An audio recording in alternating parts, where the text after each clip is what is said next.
Shalom and welcome to 2 Minutes of Torah. This year is entitled, if, in theory, a woman would lean from the Torah or lean from the Megillah, would that be a problem of Kol Isha?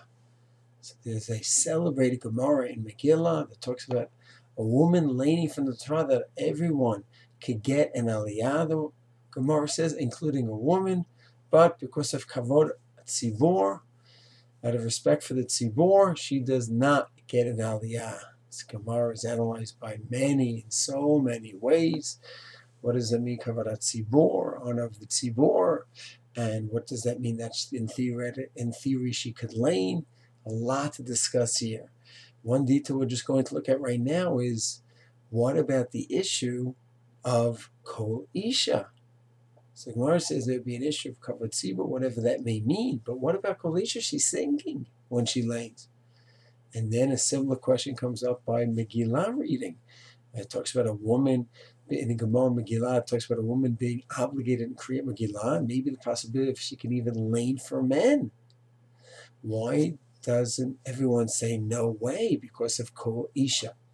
So actually the Chaim Milonil says there is a problem of Kol Isha. And some want to say the Gemara is talking in theory that she could lane, but not in an issue where Kol Isha would be a problem. Some want to say that she's reading without the ta'amim. Some want to say it's a woman who is not a nidah. She's a single woman who's not a nidah. She's a state of Torah. Some want to say she's reading in her own home where it's only her family.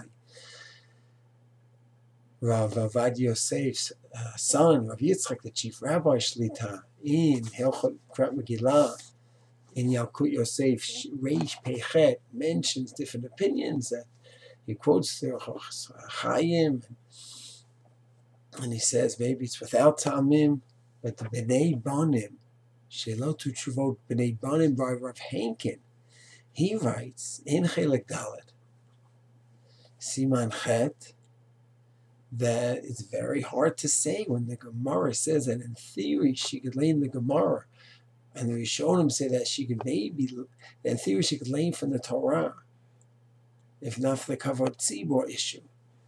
And the Rishonim say she could lane from the Megillah to say it's only where she's a single girl who's not a nidah, or it's only her family, or she's not reading with the tamim. It's very hard to say that. So Rav Henkin has a simple but bold answer that Kol Isha is called Zemer. She's singing a song. And it does not apply to Ta'amim, to the trop.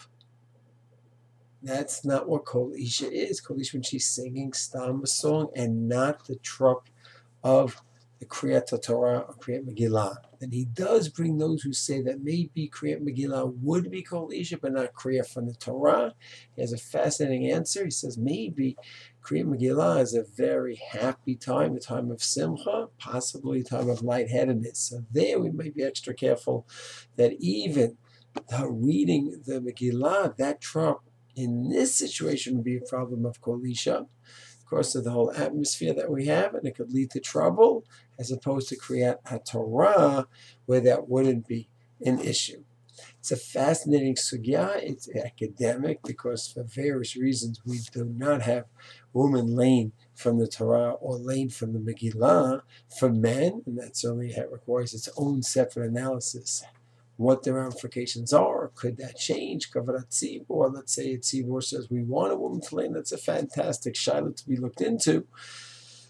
But lemaisa, regarding Kol Isha, it's a very interesting sugya regarding the nature of the issue of Kol Isha, of the issue of Kol Isha, and the various opinions involved.